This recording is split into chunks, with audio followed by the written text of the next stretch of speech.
Hello friends, I'm Harish Dembla from accurate fortune astrology. दोस्तों, आज हम आपको बताएंगे कि यदि मिथुन लगन में शनि देव एकादश भाव में आ जाएं तो हमें क्या फल देंगे। आइए शुरू करते हैं।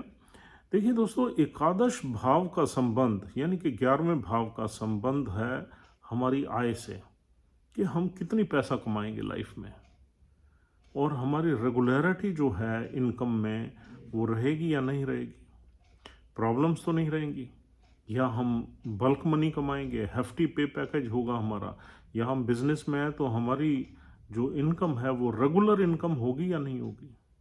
और 11th हाउस से हम देखते हैं अपनी इच्छाओं की पूर्ति, यानी कि हमारी जो भी मटेरियलिस्टिक डिज़ायर्स हैं उनकी पूर्ति होगी या नहीं होगी।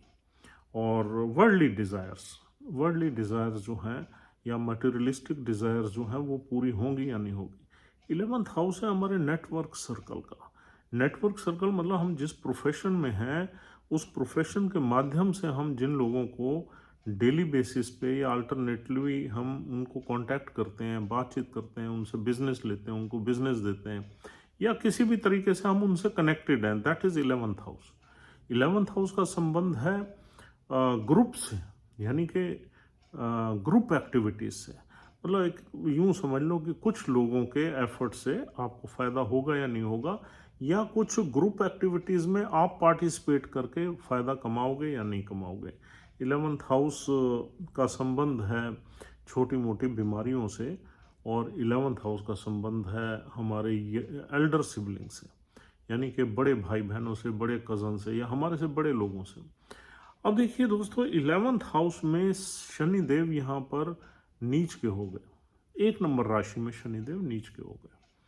अब वैसे तो शनिदेव अगर 20 डिग्री के आसपास हैं तभी वो अच्छे, मतलब डीपेस्ट डेबिलिटेशन में, यानी कि नीच के ज़्यादा फल मिलते हैं जब शनिदेव 20 डिग्री के आसपास हो। आप ये समझ लो 16 से लेकर अगर 25 डिग्री तक शनिदेव हैं तो उनके फल आपको नीचता के ज़्यादा मिलेंगे। अब ये नीच भंग योग भी हो सकता है। इसमें नीच भंग योग जो है वो सूर्य ज़्यादा करेगा। सूर्य अगर शनिदेव के साथ बैठ जाए तो नीच भंग योग बना देता है। लेकिन एक इसमें बात बहुत ही ध्यान रखने वाली है कि सूर्य शनिदेव से 10 डिग्री कम से कम दूर होना चाहिए। वैसे भी जो नीच भंग योग का जो फॉर्मूला है वो ये है कि जब भी कोई प्लैनेट किसी नीच में बैठे हुए प्लैनेट का जो योग है उसको भंग करता है तो वो उससे दूर ही होता है, 10 डिग्री कम से कम दूर होना चाहिए, तभी वो नीच भंग अच्छे से होता है। अदरवाइज बहुत नज़दीक बैठ जाए तो मेस क्रिएट हो जाती है और ज़्यादा प्रॉब्लम्स आती हैं। और अब देखिए, वैसे भी आप अगर इसको दूसरे तरीके से भी देखें तो जो शनि देव की जो डीपेस्ट एग्जॉल्टेशन की डिग्री है वो शनि देव की 20 डिग्री है, या डेबिलिटेशन की भी 20 डिग्री है। और नीच भंग करने वाला प्लैनेट सूर्य है यहाँ पर। सूर्य की डेबिलिटेशन की डिग्री जो है वो 10 है, और उनकी एग्जॉल्टेशन की डिग्री भी 10 है। तो यानी कि सूर्य देव जब 10 डिग्री के होते हैं तो वो डीपेस्ट डेबिलिटेशन में जा सकते हैं 7 नंबर राशि में, या एग्जॉल्ट कर सकते हैं, डीपेस्ट एग्जॉल्टेशन में जा सकते हैं 1 नंबर राशि में। और शनिदेव क्या डिग्री कितनी है, 20 डिग्री है, तो ऑटोमेटिकली यहाँ पर 10 डिग्री का डिफरेंस है। इसलिए ये फॉर्मूला हर जगह आपको अप्लाई करता हुआ मिलेगा। कोई भी प्लैनेट जो नीच का होता है उसको जब ऊंच का प्लैनेट बैठ जाए तो वो 10 डिग्री का डिफरेंस पे ही, 10 डिग्री से ज़्यादा भी हो सकता है लेकिन 10 डिग्री का गैप होना चाहिए। हाँ, कुछ अपनी राशि में अगर कोई प्लैनेट है तो वो थोड़ा बहुत ऊपर नीचे हो सकता है। यानी यहाँ पर जैसे मंगल है, मंगल भी नीच भंग योग क्रिएट कर सकता है। और मंगल की जो डिग्री है वो एग्जॉल्टेशन की तो 28 है, लेकिन यहाँ पर डिग्री अप्लाई नहीं होती, जब अपनी राशि में है तो कहीं भी बैठ सकता है मंगल। लेकिन मंगल यहाँ पर अगर इस नीच भंग योग को बनाएगा तो वो भी डिस्टेंट होना चाहिए, क्योंकि शनि और सूर्य का इकट्ठे नज़दीक बैठना अच्छा नहीं माना जाता। उसमें पिता को भी नुकसान होता है और हमारी वाइटैलिटी भी लो हो जाती है, बीमारियां भी लग जाती हैं। और ऐसे ही अगर मंगल भी बहुत नज़दीक बैठ जाए तो आदमी इरिटेबल हो जाता है, इरिटेशन उसकी नेचर में रहती है, एग्रेशन रहता है, एक्सप्रेशन उसका ठीक नहीं रहता और काफ़ी रिवेंज टेकिंग हो जाता है। तो इसलिए दूर अगर ये बैठें तो नीच भंग योग बना देते हैं। अब देखिए, यहाँ पर शनिदेव बैठ के 1 नंबर में आय भाव में आपको मेहनत ज़्यादा कराएंगे। यहाँ पर शनि जो है बहुत हैप्पी स्टेट ऑफ माइंड में नहीं है। मंगल की ये अग्नि राशि है और शनि देव जो है वो एक कोल्ड एंड ड्राई प्लानेट है, एक कोल्ड प्लानेट है। उनकी जो नेचर है रिवर्स है बिल्कुल, ये अग्नि राशि है, तभी तो इस राशि में नीच के हो जाते हैं। ये राशि एक्शन की है, इम्पल्स की है, यूँ कहना चाहिए कि बहुत तेज़ फास्ट राशि है। और शनि देव बहुत स्लो मूविंग प्लेनेट है, एक्टिव नहीं है, थोड़ा लेजीनेस है शनि की चाल में। और दूसरा उनके जो एक्शंस रहते हैं शनिदेव के, वो भी बड़े थॉटफुल एक्शन रहते हैं। किसी काम को करने से पहले बड़ी मैच्योरिटी से उस काम को कई बार सोचते हैं और फिर स्टार्ट करते हैं और धीरे से धीरे स्टार्ट करते हैं। और ये मंगल की राशि जो है ये बहुत फास्ट है, बहुत प्रोएक्टिव है, बहुत फुल ऑफ इनिशिएटिव है, फुल ऑफ फायर है। तो यहाँ पर जो इस राशि की एनर्जीज हैं वो सैटर्न के करेक्टर से बिल्कुल मैच नहीं करती। That is the reason Saturn becomes debilitated in this sign. और यहाँ पर शनि कोई हैप्पी स्टेट ऑफ माइंड में तो है नहीं, तो यहाँ पर इंसान को मेहनत बहुत करवाएंगे, क्योंकि Saturn will try to pull back the native कि हाँ यार मेहनत कर, तू इमीडिएट रिजल्ट्स मैं नहीं लेने दूंगा तुझे, क्योंकि वो मंगल की राशि तो उसे चाहेगी इमीडिएट रिजल्ट्स देने की, और सैटर्न उसे पुल बैक करेंगे। वो कहेंगे नहीं, उसमें ऑब्स्टेकल्स क्रिएट करेंगे उसके इनिशिएटिव्स में, उसके एक्शंस में, उसके टारगेट्स में, उसके टास्क में, उसके ओरिएंटेशन में, उस हर्डल पैदा करेंगे और उसको पुल बैक करेंगे और कहेंगे नहीं भाई मेहनत करनी है, मेहनत करके ही तुझे हम देंगे, ऐसे हम कुछ नहीं देंगे। तो इनकम भी मेहनत करके देंगे। तो एक तो मेहनत का भाव यहाँ पर बहुत आ गया, और दूसरा इस राशि का कंट्रोल शनि के पास आ गया। अब अगर मंगल बहुत तेज बैठा हुआ है, बहुत ज़बरदस्त है, यानी कि एग्जॉल्टेड है 8th हाउस में, या फिर मंगल शनि की राशि में ही बैठ जाए, भाग्य में बैठ जाए, या गुरु, तो फिर हम कह सकते हैं कि थोड़ा मंगल में इनिशिएटिव, 3rd हाउस में मंगल भी पावरफुल हो जाता है। 6 नंबर राशि में, छठे घर में मंगल की अपनी राशि है, वहाँ आ जाए मंगल तो बहुत ही एग्रेसिव हो जाएगा। तो इन प्लान, हालांकि छठे, 8वें और तीसरे घर में मंगल आ जाए तो ज़्यादा पावरफुल हो जाएगा। इसमें तीसरा घर जो सूर्य की राशि है उसमें मंगल बहुत तेज़ हो जाता है। तो सूर्य की राशि में अगर मंगल आ गया तो यहाँ पर शनि के ये जो है अड़चने, इसमें थोड़ी कमी आ जाएगी। मंगल विल ऑल्सो बी पावरफुल, तो उसमें थोड़ी सी कमी देखने को मिल जाएगी। अदरवाइज शनि यहाँ पर इस नेटिव को थोड़ी सी परेशानियाँ देंगे पैसा कमाने में। लेकिन ऐसा नहीं है आदमी पैसा नहीं कमाएगा, ऐसा बिल्कुल नहीं है। और आदमी पैसा कमाएगा, मेहनत ज़्यादा बढ़ जाएगी, ऑब्स्टेकल्स बढ़ जाएंगे, बट ये आय भाव तो यहाँ पर जो भी प्लानेट आ जाए वो पैसा तो आदमी को कमवाता ही है। बहुत ही अगर इसमें मैस क्रिएटेड ना हो, इस हाउस में कोई 3-4 प्लैनेट्स एक दूसरे के ऊपर ना बैठे हों, ख़राब ना बैठे हों, तो तभी यहाँ पर हमारी इनकम में इरेगुलरिटी आ जाती है, रुकावट आ जाती है। अदरवाइज़ यहाँ आदमी पैसा कमाता है।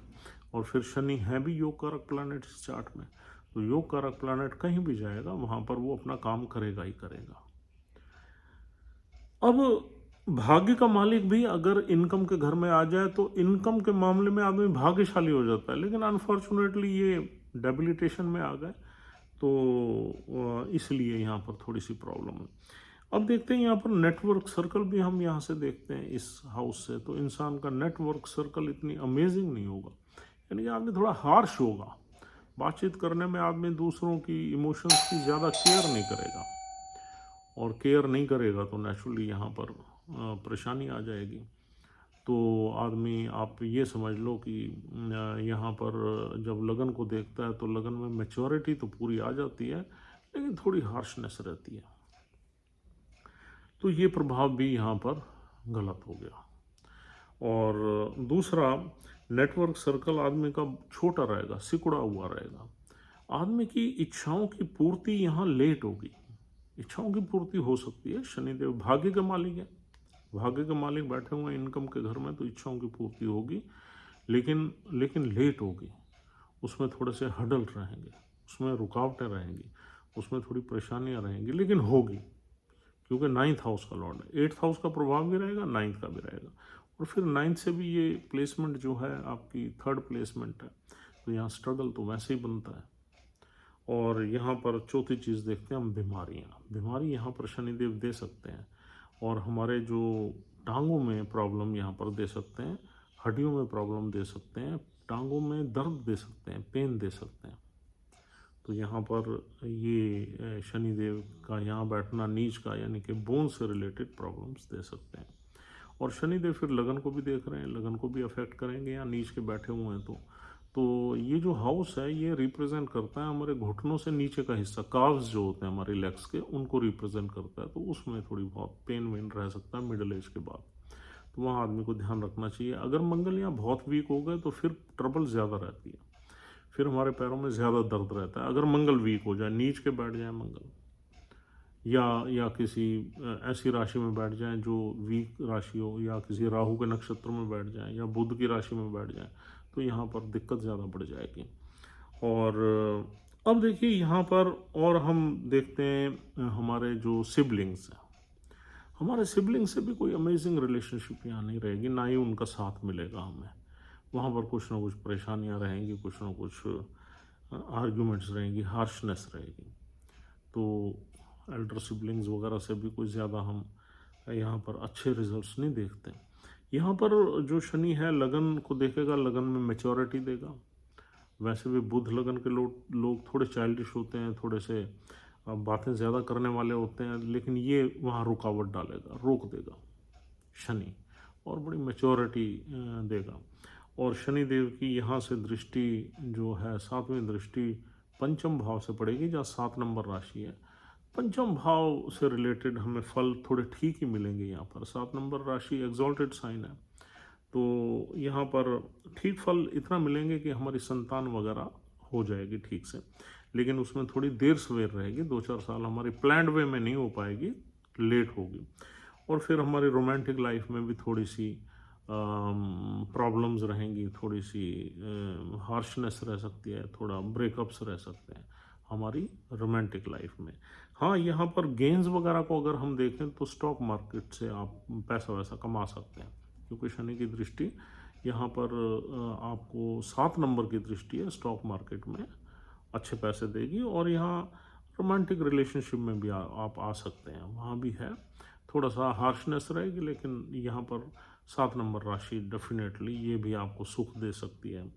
और पंचम भाव से जितनी भी चीज़ें हैं वो आपकी इतनी नहीं बिगड़ेंगी, थोड़ा बहुत बिगड़ेंगी, लेकिन इतना ज़्यादा नहीं बिगड़ेंगी। अब इसकी शनिदेव की जो 10वीं दृष्टि है वो रहेगी आपकी 8वें घर पे। 8वें घर में हालांकि शनिदेव का अपना अपना घर है, लेकिन शनिदेव की दृष्टि जो 10वीं होती है वो ज़्यादातर कैरियर को रिप्रेजेंट करती है। तो अष्टम भाव से रिलेटेड आप कोई काम कर सकते हो। अष्टम भाव होता है हमारे गवर्नमेंट के टैक्सेशन डिपार्टमेंट का। अष्टम भाव होता है कुछ स्पाइंग के काम का, कुछ हिडन एक्टिविटीज़ का, कुछ मेडिटेशन का, कुछ ऑकल्ट का, कुछ छुपी हुई विद्याओं का। तो इस तरीके से अष्टम भाव से रिलेटेड आप कोई भी काम कर सकते हो। तो अब अष्टम भाव में हम यहाँ पर जो है थोड़ी बहुत अष्टम भाव को अगर एक्टिवेट कर दिया शनिदेव ने, थोड़ी बहुत बीमारी का संबंध भी बनाएंगे, क्योंकि खुद भी नीच के बैठे हैं। अष्टम भाव भी बीमारियों का, लंबी बीमारियों का, थोड़ी बहुत लंबी बीमारी आपको दे सकते हैं। लेकिन शनि की बीमारी जो भी चलती है, या शनि से दी हुई बीमारियां जो भी चलती हैं, वो लंबी चलती हैं, वो जल्दी ठीक नहीं होती, उसको हमें उस पेन को सहना पड़ता है। तो दोस्तों, अब इस तरीके से शनिदेव आपको रिजल्ट्स देंगे। अब जल्दी से ये देख लेते हैं कि यह नक्षत्र कौन से मिलते हैं, शनिदेव किस नक्षत्र में अच्छे फल दे सकते हैं। यहाँ पर देखिए नक्षत्र, यहाँ पहला नक्षत्र है अश्विनी, जो कि केतु का नक्षत्र है।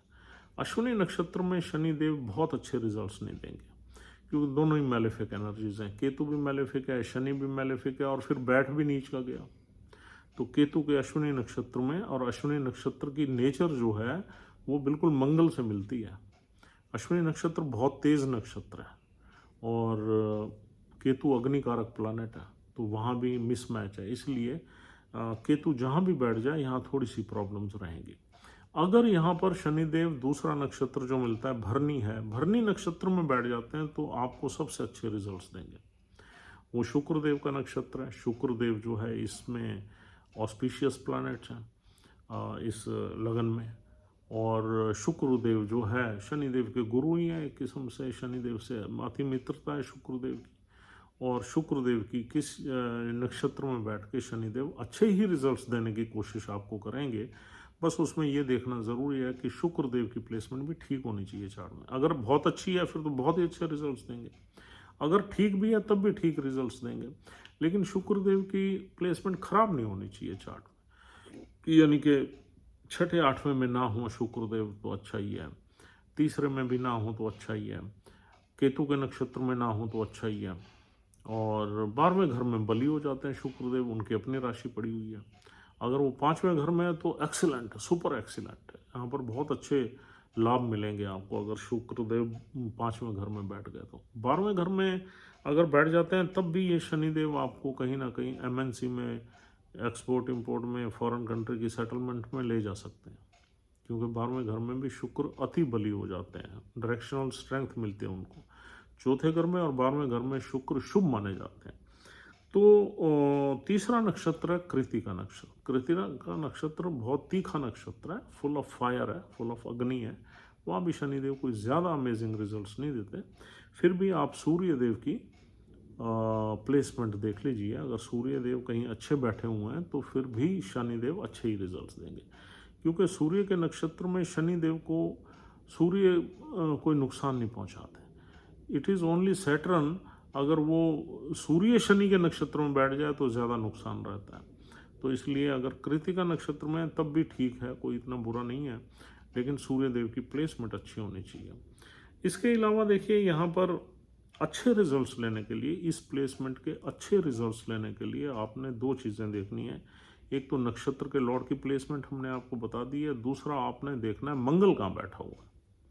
ये दो तो मैंडेटरली देखनी है। और फिर बुध भी आपका अगर अच्छा प्लेस्ड है तो फिर यहाँ कोई डरने की बात नहीं है, यहाँ पर अच्छा काम चलता है इंसान का, और इंसान काफ़ी आगे भी बढ़ जाता है लाइफ में अगर ये तीनों प्लैनेट्स ठीक हैं। तीनों में से दो अच्छे हैं तब भी अच्छे रिजल्ट्स मिलेंगे, तीन में से अगर एक प्लैनेट अच्छा है तो मीडियम रिजल्ट्स मिलेंगे, अगर तीनों ही प्लैनेट बिगड़े हुए हैं तो यहाँ पर स्ट्रगल बहुत बढ़ जाएगा, फिर आपकी ये बैंड बजाने वाली स्थिति हो जाएगी। अगर तीनों ही यानी कि मंगल देव नक्षत्र का लॉर्ड और बुध देव अगर कहीं खराब घरों में पड़े हुए हैं तो फिर ये प्लेसमेंट बहुत ही तंग करने वाली प्लेसमेंट बन जाएगी और आपको लाइफ में स्ट्रगल बहुत करना पड़ेगा। तो दोस्तों this is all for the day. उम्मीद करता हूँ ये प्लेसमेंट आपको अच्छे से समझ में आ गई है। और अगर हम कंजंक्शन वगैरह देखें तो यहाँ पर शनि के साथ मित्र प्लैनेट्स की कंजंक्शन अच्छी रहती है, जैसे बुध बैठ जाए, शुक्र बैठ जाए, और तो ये तो बहुत ही अच्छा हो गया। और अगर यहाँ कोई एनिमी प्लैनेट्स बैठ जाएं तो थोड़ा दूर बैठे तो अच्छा रहेगा। सूर्य बैठे तो 10 डिग्री से ज़्यादा डिस्टेंस पे बैठे, मंगल बैठे तो 10 डिग्री से ज़्यादा डिस्टेंस पे बैठे, और चंद्र ना ही बैठे तो अच्छा ही है, चाहे वो क्योंकि चंद्र बड़ा फास्ट मूविंग प्लैनेट है, वो अगर ज़्यादा दूर भी बैठेगा तब भी उसका इम्पैक्ट आता है, विषयोग बन जाता है। और बाकी राहु और केतु का भी शनि के साथ बैठना अच्छा नहीं माना जाता, वो भी जो है यहाँ पर हार्डशिप आपकी बढ़ा देंगे। तो दोस्तों इस तरीके से आप इसको एनालाइज कर सकते हैं इस प्लेसमेंट को, और रिजल्ट्स अपने चार्ट्स में आप अप्लाई कर सकते हैं। If you are liking our videos please try to subscribe our channel, or else we'll see you tomorrow. Have a good time. Goodbye. Take care.